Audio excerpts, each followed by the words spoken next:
In a strange twist of ironic, surely unintentional comedy, Brian Stelter and his counterfeit news network once again managed to give themselves an incredibly embarrassing public wedgie.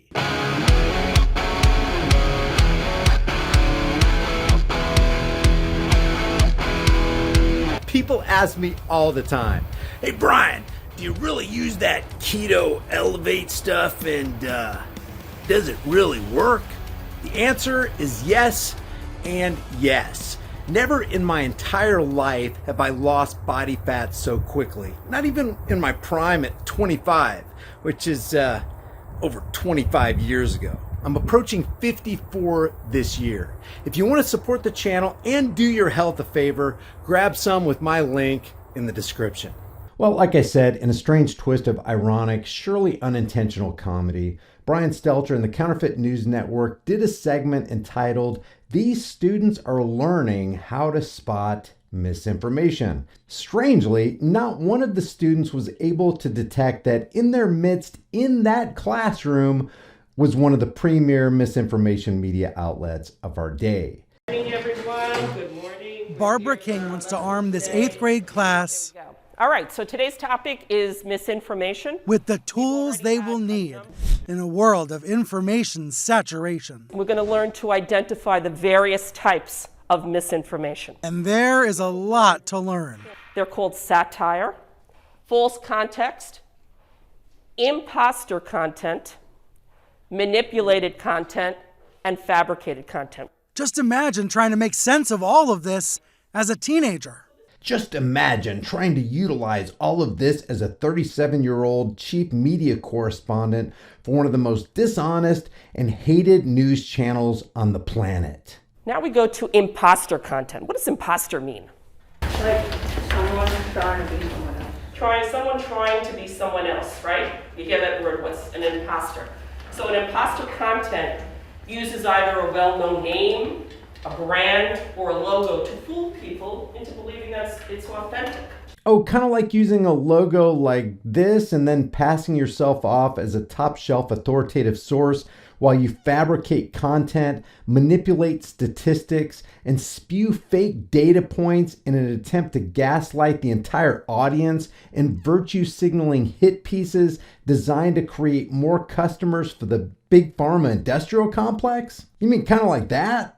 As the web becomes even more of a Wild West every day, the students here at PS 207 in Queens, New York, know that they need these lessons. A lot of students have social media, and if they're looking at stuff that is like wrong and just telling everyone that it's right, and they're just giving everyone false information. King began teaching media literacy 7 years ago. Why the initial impulse to teach about this? I feel it's a skill that my students really need. There's too much misinformation around us in the world, and I want to give them some tools to make sense of what they're seeing. Well then, let's utilize these tools and apply these vital critical thinking skills to what we're seeing right here, right now. The lower Chiron says, learning to spot misinformation at a young age.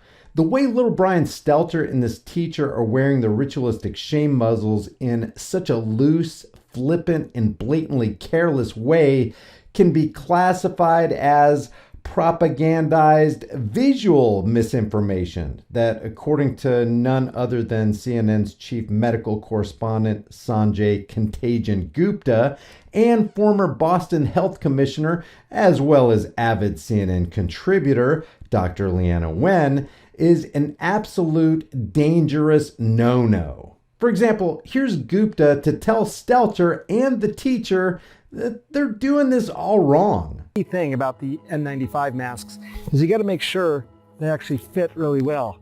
Having these two bands around the back of your head, and then making sure no air is escaping around your eyes or your cheeks or your chin. Studies have shown that cloth masks can have about 75% leakage, a surgical mask 50%, but with an N95 it can go down to as low as 1%. So the question is, why aren't these masks being recommended for all Americans? She uses curriculum from the News Literacy Project, a nonpartisan education nonprofit. News Literacy Project, huh? Let's just take a look at where some of their funding comes from. Oh, look at this. BuzzFeed, CNN, Comcast, the Los Angeles Slimes, the New York Slimes, the Washington Compost Pile, and Vox Media. So the first rule, class, when determining and identifying misinformation is the investigative directive, follow the money. Who is funding the content you're consuming? Who's benefiting? Who's paying for the silencing of dissenting voices and the maligning of those who disagree with the mainstream narrative? Let's start there. Founder Alan Miller says these lessons are now used by more than 37,000 educators. 37,000 educators, huh? That sounds very popular. And what do we know about popularity, class? As Gustave Le Bon has stated, the masses have never thirsted after truth.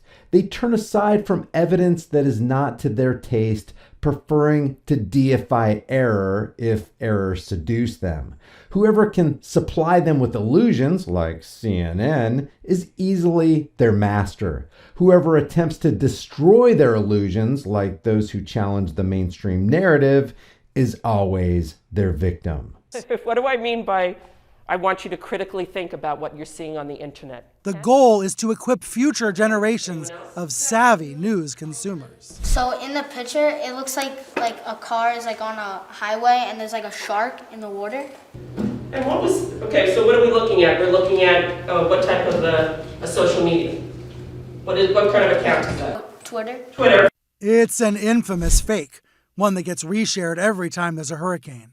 And these students are sharing tips so they don't get fooled. On Google, there is this little picture of a camera, and you can add the image in there, and it will reverse search it. So ultimately, news literacy is about something bigger. It's about basic critical thinking skills. Correct. Speaking of critical thinking skills, I've got a critical question for you, Barb. Since you and little Brian Stelter are visually attempting to convince people that there exists something so horrible that it warrants the inconvenience of wearing a ritualistic shame muzzle, how effective do you think that thing is on your face right now? I mean, I can see your nose holes, Barb, and the gaps on the sides are like two open car doors in the middle of a blizzard. And you've touched and adjusted that mobile petri dish about 50 times in this short conversation with your filthy paws. Let's face it, maybe this is all just virtue theater. We're just creating more actors in this classroom for the world stage. How do you try to connect those dots? Well, to me, this is a real world problem. It's very easy to bring that in when they start realizing I can utilize these skills in anything that I do.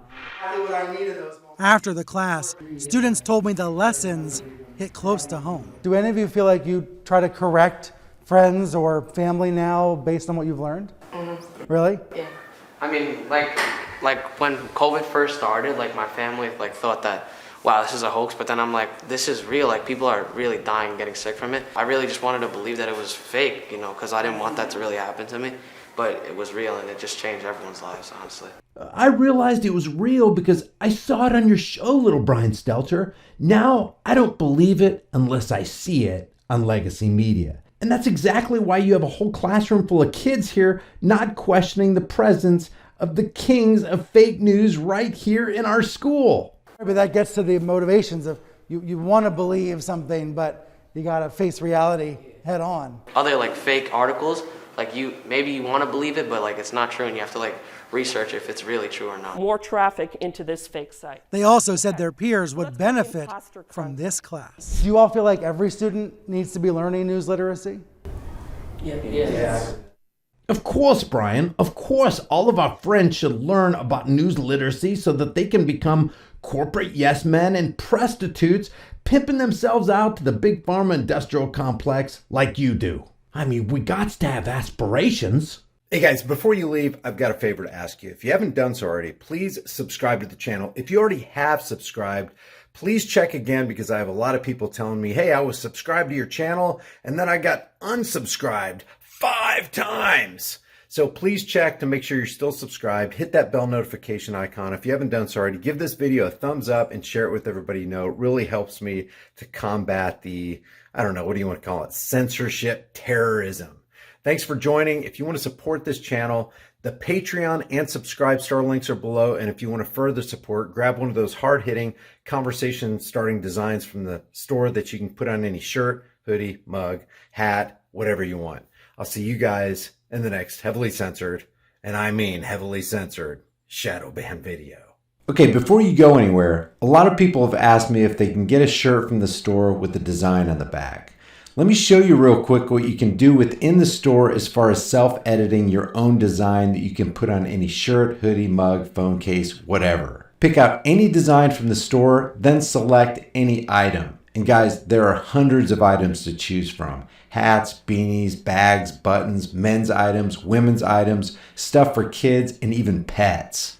I'll just select this shirt right here. You can change the item color to whatever you want. Hit this little pencil editing tool right here and then click on Customize. You can enlarge, shrink, or reposition the design on any item. You can also click over here to the left on Designs and add any design you want. Matter of fact, you can put as many designs as you want on the front or on the back of the shirt. Or you can click on text and add some customized lettering. With the lettering, you can change the font color, increase the size, and you can even bend the text. And check this out. If you want a design or lettering on the back or on the sides, just click on where you want your design or text, click on the design or text tool, or you can even upload your own design. It only increases the price of the item a couple bucks. And you can do this on any item that you select. The store link is in the description and in the pinned comment. Your purchase gets you a kick-ass design and supports the channel while it helps me create more content. Leave your thoughts about this video for the world and the Google Thought Police in the comments section below.